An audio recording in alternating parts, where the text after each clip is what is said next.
Assalamualaikum warahmatullahi wabarakatuh. Selamat datang di podcast kita kelompok KKN 4 MITDR 14. Nah, di sini kami akan menampilkan sebuah podcast bertema kesetaraan gender bersama saya Faradisa Akmalia sebagai moderator dan narasumber kita hari ini Ibu Hijriah yang luar biasa banyak pengalamannya serta prestasinya. Nah, untuk lebih jelasnya, monggo Ibu Hijriah bisa perkenalan terlebih dahulu. Perkenalkan, saya Hijriah. Dulu saya aktif di kajian LPSAP, tapi untuk saat ini saya jadi guru pendidikan agama Islam di SD Wates 01. Mungkin itu saja sih ya yang kaitannya dengan gender. Ya dulu saya mendapat banyak pengalaman agar sisi sosial ketidakadilan dalam hati ini terasah itu ya dari gerakan dari komunitas pergerakan yang awalnya itu intent terhadap anak-anak jalanan, terus ibu-ibu PSK. Ya mungkin berawal dari situ, kemudian saya senang dengan kajian gender. Mungkin cukup itu Mbak Farah. Oh ya, terima kasih, sangat luar biasa sekali ya. Kemudian di podcast gender kali ini kita mengusung tema gender dalam perspektif Islam yang judulnya itu lebih mengarah ke urgensi isu-isu gender dalam kehidupan rumah tangga. Jadi kan sekarang itu banyak isu-isu gender yang dalam kehidupan rumah tangga yang masih menjadi problematika dalam masyarakat. Ya. Sebelum kita memasuki isu-isu utama, nah banyak Bu yang belum mengetahui apa itu sih gender sebenarnya. Bahkan beberapa dari teman-teman kita atau masyarakat itu tidak bisa membedakan antara gender dan kelamin. Nah, menurut Ibu sendiri gender itu apa sih? Jadi gini Mbak, untuk membahas secara detail tentang gender perspektif Islam itu orang tuh mau nggak mau harus paham pembedaan antara seks dan gender secara definitif, karena itu perlu, karena agar nanti arah diskusinya itu nyambung. Jangan-jangan diskusi sudah ke arah gender perspektif Islam, tapi karena pembedaan seks dan gender ini tidak didefinisikan secara utuh, akhirnya arah diskusinya itu gerambian. Jadi saya sebenarnya simple. Jadi kalau seks itu kan pembedaan antara laki-laki dan perempuan berdasarkan atau secara biologisnya. Contoh misalnya kalau perempuan itu melahirkan, perempuan punya rahim, perempuan itu menyusui. Kalau laki-laki punya testis, kemudian laki-laki menghasilkan cairan sperma, itu kan sifatnya biologis. Kalau biologis berarti nanti arahnya itu kudrati. Kalau kudrati itu bisa diartikan kodrat, sudah kepastian dari Tuhan yang Maha Kuasa. Juga bisa diartikan secara bahasa kudrati itu satu kepastian.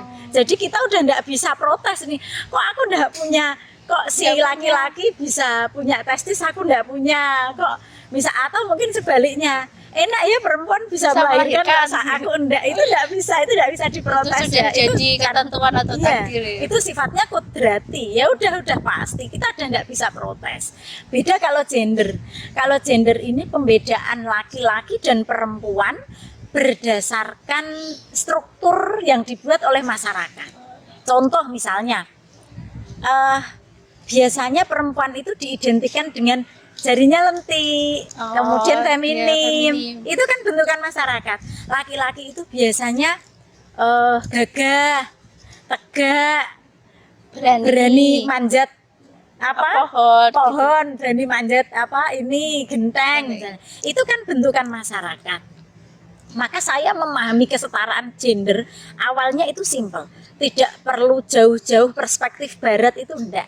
Jadi gini, sesuatu yang sifatnya itu kudrati, kita udah enggak bisa protes ya Mbak. Tapi sesuatu yang sifatnya kok itu bentukan masyarakat, jika terjadi kok sebaliknya, contoh perempuan itu diidentikan dengan jarinya lentik feminim. Kok tiba-tiba ada perempuan itu kok jarinya nggak lentik, contoh kayak jari saya ini ya. Atau mungkin laki-laki yang biasanya diidentikan berani manjat pohon, tiba-tiba kita menemui laki-laki yang takut manjat. Iya. Nah, itu kita tidak kemudian jadi orang yang latah menggugat. Nggak perlu, karena itu bentukan masyarakat. Seandainya terjadi peran yang berbeda, tidak sesuai dengan apa yang dimitoskan oleh masyarakat, jangan kemudian kita Mengejek gitu. mengharamkan Oh, sesuatu yang tidak haram. Oh, Nah, iya. itu yang kadang kita keliru. Jadi pemahaman kita tentang definisi perjuangan gender ini berawal dari pemahaman yang simpel sebenarnya. Jadi enggak perlu jauh-jauh cari definisi secara barat, itu enggak. Itu bagi saya itu mungkin pembedaan antara gender dan seks pada awalnya mungkin berangkat dari pemahaman itu. Jadi dari pemahaman yang simpel ini kita berharap masyarakat itu bisa tersadar, oh ketika ini tidak terjadi semestinya, tolong jangan kemudian jadi masalah baru. Karena seringnya kan gitu kan Mbak, kan biasanya yang kerja itu laki-laki, perempuan kemudian kok masa. terjadi di masyarakat itu berbeda nih. Misalnya nih terjadi sebaliknya, kebetulan saja ada satu keluarga yang kebetulan karirnya si istri ini cepat nanjaknya.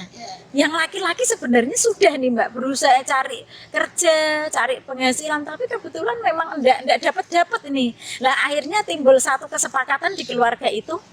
Oke, karena kebetulan yang rezeki dari keluarga kita itu lewatnya kamu, istri, maka saya enggak apa-apa di rumah yang ngomong anak, yang ngopeni rumah. Akhirnya mereka menyepakati ini pembagian peran yang demikian.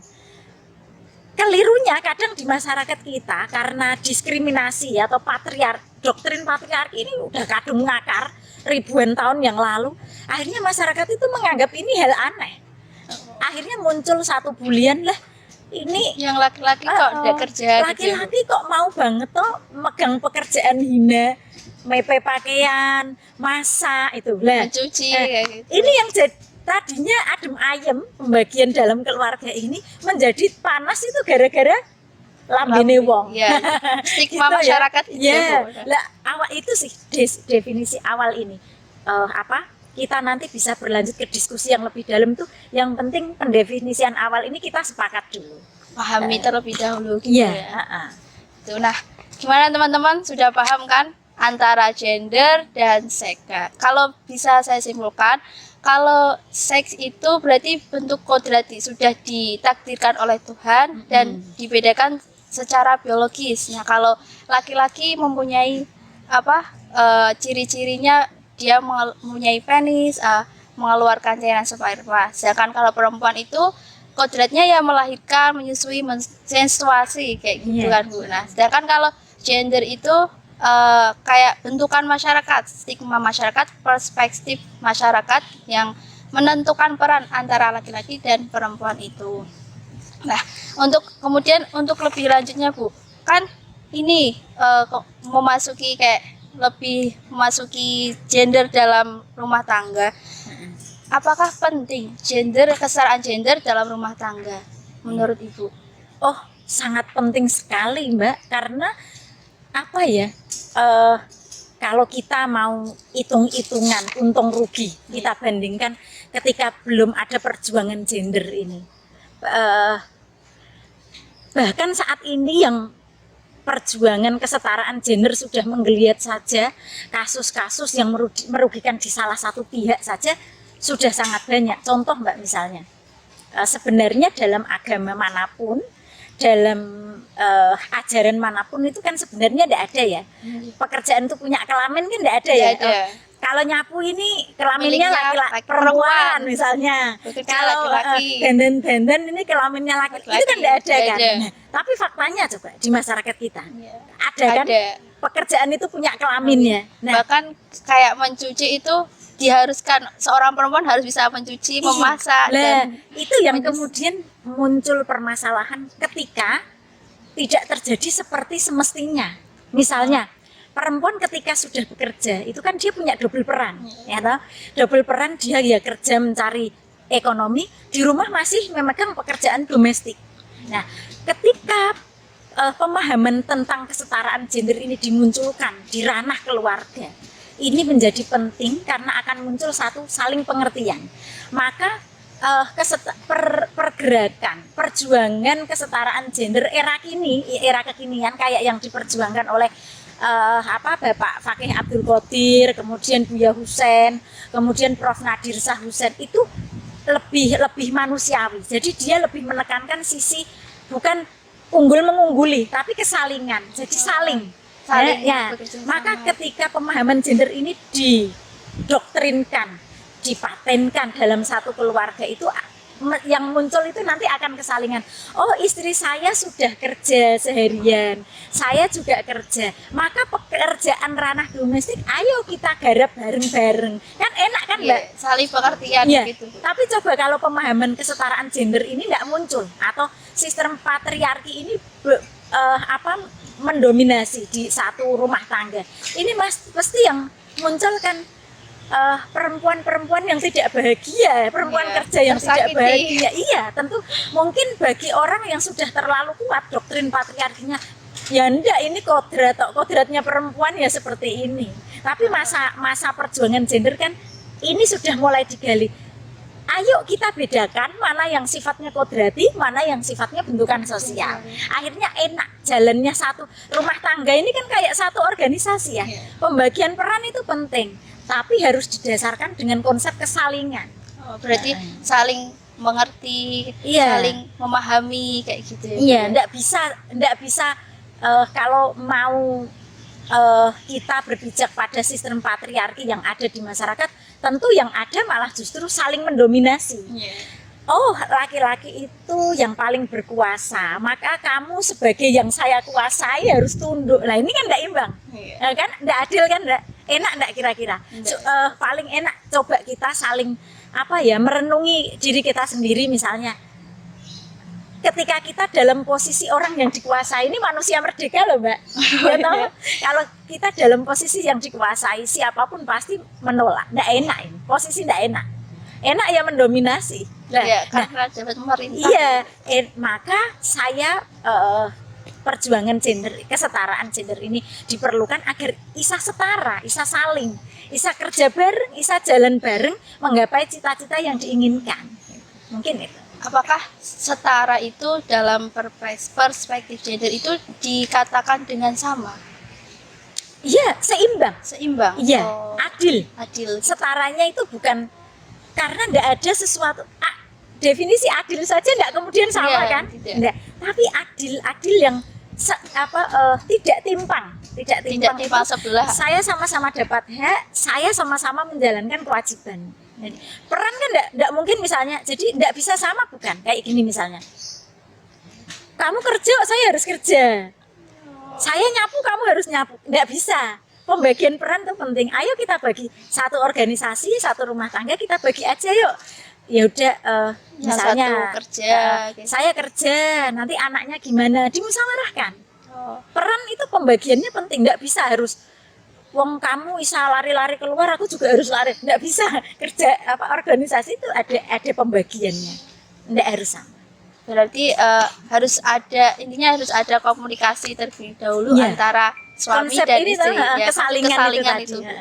Nah, kemudian kalau kita lihat stigma masyarakat yang mengharuskan bahwa perempuan itu harus bisa memasak, bisa mencuci, dan itu menyebabkan anak-anak muda seperti saya Bu, yang belum bisa memasak itu kan, gimana ini kalau dapat mertua yang seperti itu. Jadi nanti kayak gini Mbak Farah. Jadi seakan-akan kalau perempuan nggak bisa masak tuh hina. Iya, seakan perempuan kok nggak bisa masak itu ya. Aduh, ini perempuan kagak sih gitu ya.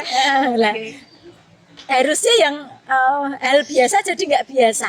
Hanya gara-gara satu perspektif yang itu sebenarnya bukan dari Tuhan, tapi dari masyarakat sendiri. Nah, kalau bicara masalah gender itu apakah zaman dahulu sebelum masa-masa Islam, apakah itu sudah ada kayak pengorbanan kayak antara kesetaraan gender itu sudah ada sebelum Islam atau belum? Saya memahami ini tuh gini Mbak, mungkin sebelum ke arah situ. Ini angen-angen saya ya. Sumber utama kita kan Al-Quran dan hadis ya. Saya mulai ada ketimpangan gender ini bukan di Quran dan hadisnya. Saya amati misalnya dari budaya orang Yahudi, budaya orang Nasrani, budaya orang Romawi, budaya orang Yunani. Orang Yunani yang katanya ini sumbernya filsafat ini ya. Ini malah justru patriarki terhadap perempuan itu luar biasa. Iya. Dan ini apa ya? Cirinya itu hampir sama dengan penafsiran-penafsiran yang muncul yang diskriminatif ini sampai sekarang. Maka bisa saya katakan bukan ajaran agama ini yang harusnya mempertahankan ajaran aslinya, tapi justru penafsiran-penafsiran agama ini yang justru mengikuti doktrin patriarki dari orang-orang terdahulu. Warisan terdahulu. Maka saya bisa mengatakan sejarah revolusi kesetaraan gender pertama kali justru saya bisa mengatakan justru Kanjeng Nabi Muhammad SAW. Kita buka kaji kembali gerakan revolusionernya Nabi Muhammad coba. Dulu kan perempuan sebelum datangnya Islam seakan-akan perempuan ini aib ya Mbak. Ada yang sampai dikubur. Jadi kayak punya anak perempuan itu satu aib. Jadi perempuan itu bisa diperjualbelikan. Sama kayak barang, bisa dihadiahkan, bisa dijual, bisa dibeli, bisa dihibahkan. Kan enggak beda jauh dengan barang kan. Enggak sekedar itu, bahkan saking malunya masyarakat jahiliyah itu sampai perempuan itu dikubur hidup-hidup. Bayi perempuan itu dikubur hidup-hidup. Kayak betapa hinanya perempuan itu ya. Nah, ini yang kemudian mulai dikikis sejak Islam datang oleh Nabi Muhammad SAW. Saya pernah bicara seperti ini itu tokoh-tokoh gender Barat itu bilang gini Mbak. Nah kenapa enggak langsung setara gitu kan? Loh enggak bisa. Jadi masyarakat Arab dikatakan jahiliyah itu bukan karena bodoh otaknya bukan ya. Loh masyarakat Arab itu sastranya luar biasa tinggi. Sastranya jadi dia sambil mabuk aja bisa sambil buat syair gitu ya. Jadi secara intelektual itu masyarakat jahiliyah waktu itu tuh sebenarnya cerdas, tapi karena dia tidak bisa menerima kebijaksanaan, tidak bisa menerima kebenaran, akhirnya dia dikatakan sebagai masyarakat jahiliyah. Nah, Nabi Muhammad itu mengikis ketimpangan atau kebiasaan ini pelan-pelan, nggak bisa kemudian langsung blek. Kayak misalnya pohon ketika bengkok itu kita kalau dengan paksaan kan malah putus kan, malah patah. Nah mungkin yang saya dalami dari gerakan revolusionernya Nabi Muhammad itu seperti itu Mbak. Dulu kan perempuan tidak punya hak waris, pelan-pelan Nabi Muhammad kemudian ayo mulai digagas perempuan sepikul segendongan. Walaupun orang kenapa enggak sama kan gitu. Loh Nabi Muhammad waktu itu baru merintis yang luar biasa bobrok, pelan-pelan nggak bisa kemudian secara frontal tidak bisa. Itu bagi saya. Kemudian Nabi Muhammad mulai mengikis pemahaman bahwa perempuan itu bisa diperjualbelikan, bisa dihadiahkan, disamakan bahwa perempuan ini manusia, punya hak yang sama. Sejak kapan? Sejak datangnya Islam lewat beberapa Al-Quran yang turun. Maka kemudian sepanjang perjalanan kok menjadi satu pemahaman yang satu itu lebih tinggi dari yang satu. Itu yang saya kadang itu dasarnya dari mana? Nah itu loh awalnya gitu. Nah jadi Ibu menyinggung masalah hak waris yang diberikan perempuan. Nah kalau sepengetahuan saya itu hak ini masih banyak jadi perdebatan. Banyak juga pertanyaan kenapa sih perempuan itu kalau mendapatkan hak waris lebih sedikit daripada laki-laki. Gitu. Terus katanya itu kesetaraan gender. Kenapa lebih banyak laki-laki daripada perempuan? Jadi dalam hukum Islam itu kan ada hukum yang sifatnya muqayyadah ya Mbak, sudah ditentukan. Ada yang ghairu muqayyadah. Maka di sini untuk pembagian waris, walaupun masanya Nabi yang dulu disabdakan Nabi sampai sekarang itu sudah jauh. Kemudian saya ingin merubah itu, saya masih belum kuat secara ijtihad.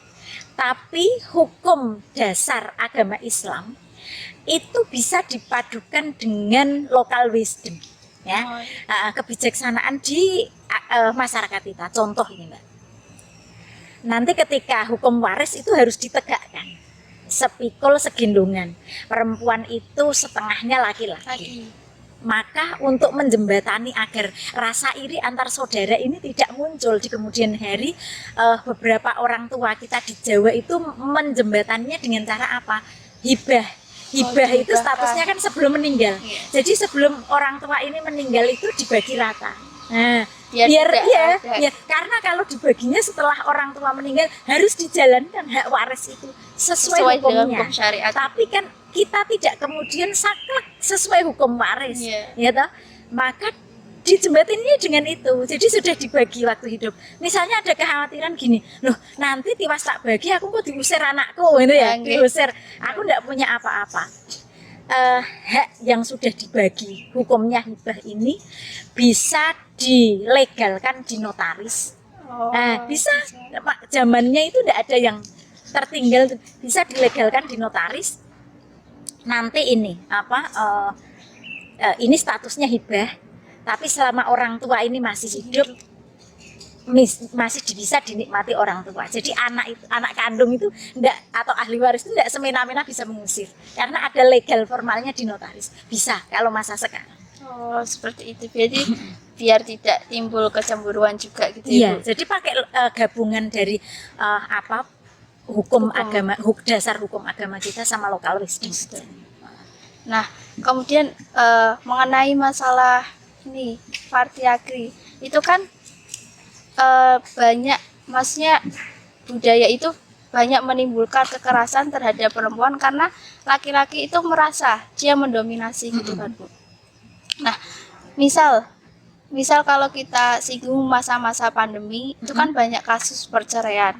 Nah, itu banyak disebabkan karena laki-laki dia merasa mendominasi dan melakukan kekerasan terhadap perempuan.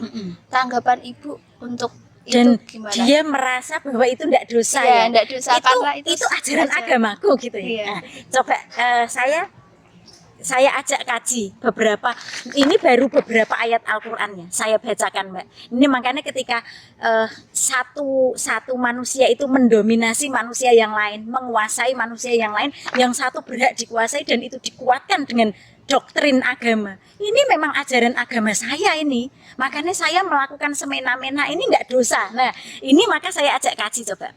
Ini dalam Al-Qur'an surat An-Nahl ayat 97. A'udzubillahi minasyaitonirrajim. Bismillahirrahmanirrahim.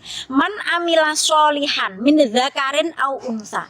Barang siapa yang beramal soleh min dzakarin au unsa, baik itu laki-laki maupun perempuan, wa huwa mu'minun, dan dia beriman, falanuhyiyannahu hayatan thayyibatan, maka dia akan mendapatkan kehidupan yang thayyibah.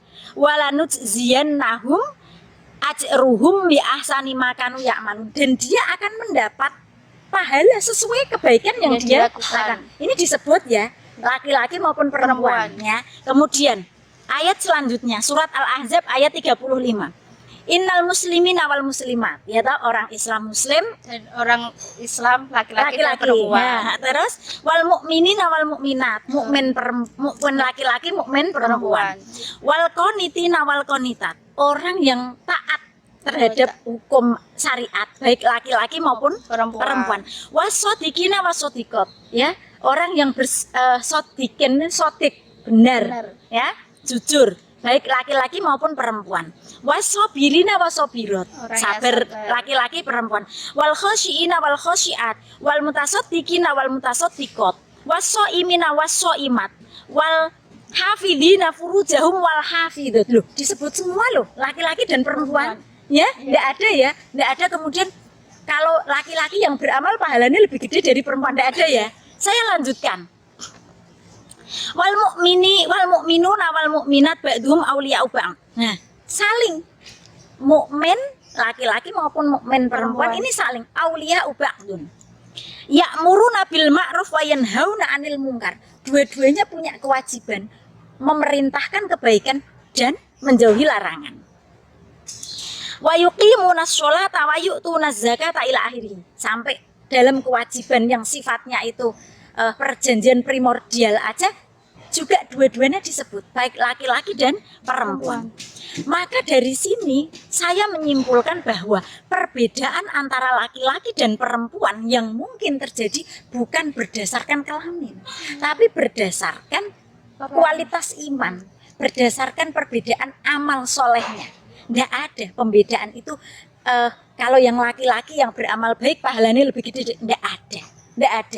Maka ini menjadi sangat urgent karena mungkin bagi teman-teman yang pernah mengalami, misalnya orang tuanya itu punya uang hanya sedikit, misalnya punya anak 2, uangnya itu hanya cukup untuk menyekolahkan 1 anak, maka pemilihan mana yang harus saya sekolahkan tinggi jangan berdasarkan kelamin, tapi berdasarkan kompetensi yang dimiliki oleh anak tersebut. Jangan benar kan kamu anak cewek nggak usah sekolah aja, wong duitnya cukupnya cuma buat 1 anak, yang laki-laki aja, wong kamu nanti ya bakal gandul. Nah, ini yang bahaya. Itu stigma masyarakat ya, karena menurut beberapa penelitian itu kemiskinan, jumlah kemiskinan di Indonesia makin meningkat itu adalah perempuan.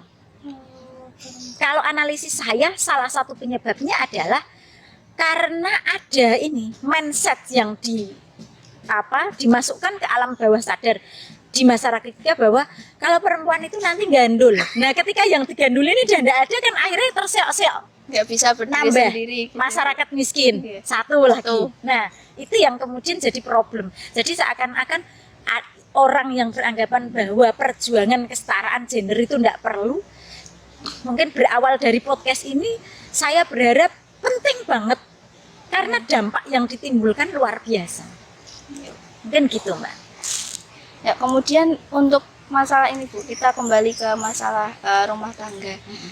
Kalau kan laki-laki itu bisa diartikan sebagai kepala rumah tangga. Misal nih Bu, misal ada seorang perempuan yang lebih dominan menjadi seorang kepala rumah tangga, dan si laki-lakinya itu bukan menjadi ibu rumah tangga, tapi karena perempuannya lebih dominan, jadi si laki-laki nggak kayak lebih gandul kepada si perempuan gitu.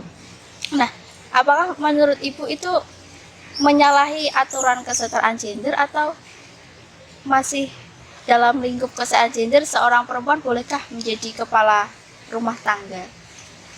Saya memahami satu organisasi rumah tangga ini, saya katakan satu organisasi ya Mbak, satu organisasi rumah tangga ini bukan kemudian ini unggul dan tidak, bukan, tapi saling ya gini, dalam satu pengambilan keputusan melibatkan saat ini. Jadi akhirnya tidak ada muncul yang namanya ini. Kalau dalam satu organisasi tentu ada Mbak pembagian peran. Ini kepalanya, ini bendaharanya, ini itu tetap perlu. Jadi kita tidak bisa menolak dalam mau dipandang secara hukum syariat, mau dipandang secara hukum sosial maupun hukum negara, pembagian peran, ya mana kepalanya, mana bendaharanya, mana sekretarisnya itu perlu. Itu tidak bisa kita tolak. Tapi pengambilan keputusan itu harus secara musyawarah, harus kesalingan. Jadi enggak orang non muslim sekalipun itu kalau satu mendominasinya, yang mengambil keputusan itu satu pihak, tetap enggak enak Mbak. Enggak bisa jalan secara sehat. Itu satu organisasi yang enggak sehat. Tetap. Berarti kembali lagi harus saling. Iya, gitu. Walaupun misalnya tadi kayak yang Mbak Farah katakan, ini nyatanya yang cari uang lebih banyak, yang menghasilkan uang lebih banyak istri, maka saya dong yang lebih banyak mengambil keputusan. Nggak bisa. Peran satu rumah tangga ini, walaupun ini penghasil uang lebih banyak, satu tetap nggak bisa. Satu tetap tidak, kemudian karena kamu nggak jadi penghasil uang, maka kamu harus manut apa adanya. Nggak bisa. Peran satunya juga perlu. Siapa yang jaga rumah? Siapa yang ngopeni, yang mau planning pendidikan anak? Itu dua-dua, butuh dua-duanya. Nggak bisa satu mendominasi. Iya, nggak bisa. Walaupun penghasil pabrik uangnya itu salah satu, tetap nggak bisa. Nah, kalau kemudian Bu, misal apakah perempuan itu mempunyai hak untuk memutuskan sesuatu jika si kepala rumah tangganya sedang tidak ada di rumah, atau haruskah dia terlebih dahulu mengabari si suami atau kepala rumah tangga itu untuk memutuskan sesuatu itu, meminta izin lah Bu. Gitu. Tergantung keputusannya apa. Jadi perjuangan gender baik perspektif Islam maupun umum itu sedikit membawa angin segar buat perempuan itu biar dia bisa mengaktualisasikan dirinya. Nah, karena bukan cuma istri saja, karena ini sudah akad angkah tuka wazawaj tuka, ini 2 orang ya, maka yang diwajibkan minta izin tidak hanya perempuan, laki-laki pun juga iya, karena ini rumah tangga kita jalan bareng, nggak bisa kalau istri wajib izin yang suami nggak bisa Mbak, dua-duanya punya kesepakatan bareng, menentukan satu keputusan juga bareng, karena uangku uangmu, uangmu juga uangku. Keputusannya juga bareng, itu dilegalkan juga secara negara. Iya. Kalau untuk banyak kan yang apa itu Bu, anak-anak muda atau laki-laki itu biasanya mengatakan satu potongan ayat ar-rijalu qawwamuna 'alan nisa. Nah, itu sebenarnya ar-rijalu qawwamuna 'alan nisa itu diterapkan atau diimplementasikan itu dalam hal apa? Gitu. Ar-rijalu qawwamuna, qawwam ini yang kemudian satu kita memang sering kepleset diakui atau enggak, beberapa hukum baik kaitannya dengan gender atau enggak itu yang menimbulkan bias ketimpangan, enggak cuma di ranah gender, di ranah orang miskin dan orang kaya, di ranah satu ras tertentu dengan tertentu, itu hanya gara-gara salah menafsirkan. Jadi Al-Quran ini kan jaraknya jauh ya, waktu, tempat dengan kita ya, apalagi terpisah masa yang sangat panjang, maka menafsiri Al-Quran itu yang apalagi tidak bahasa kita, butuh yang namanya nahwu sorof, kemudian balaghah, konteks, kompleks kan Mbak, tapi kok bisa kemudian ar-rijalu qawwamuna 'alan nisa, qawwam itu diartikan sebagai pemimpin, padahal secara teks Arab itu enggak, qawwam itu enggak melulu artinya pemimpin, itu enggak. Maka saya katakan ketika orang menafsiri ar-rijalu qawwamuna 'alan nisa sebagai laki-laki itu pemimpinnya perempuan, nah ini saya baru di ranah teksnya loh, dia masih terpengaruh dengan doktrin patriarki. Ya nah, itu baru itu ya, dari sisi pemaknaan itu iya. Kalau kalau ar-rijalu qawwamuna 'alan nisa itu diartikan sebagai laki-laki itu pemimpinnya perempuan, itu saja sudah kita harus menentukan ini konteksnya dalam ranah rumah tangga atau ranah pemerintahan, itu masih dipertanyakan itu. Apalagi kalau qawwamuna ini tidak diartikan sebagai pemimpin. Nah, kita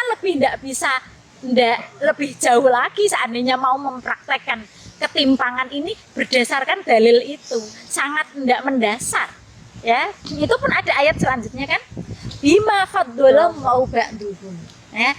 Bima faddalallahu ba'duhum.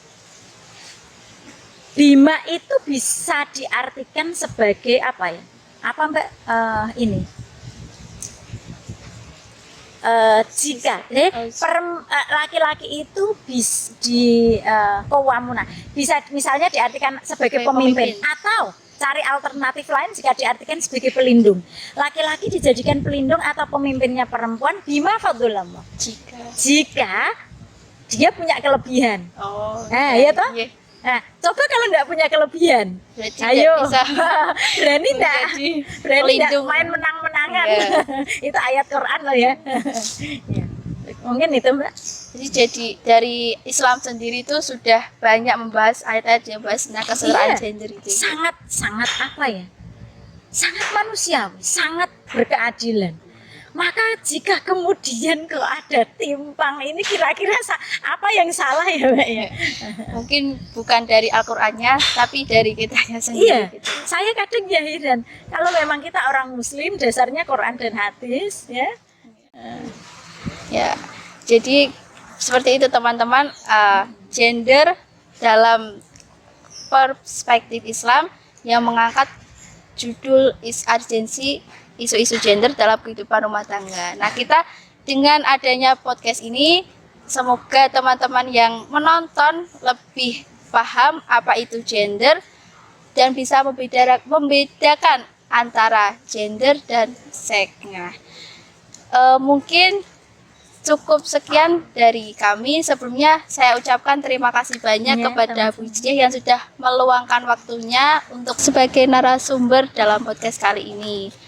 Nah, mungkin cukup dari kami. Sebelumnya, terima kasih banyak telah menonton podcast ini dan mohon maaf apabila terdapat banyak kesalahan. Wassalamualaikum warahmatullahi wabarakatuh.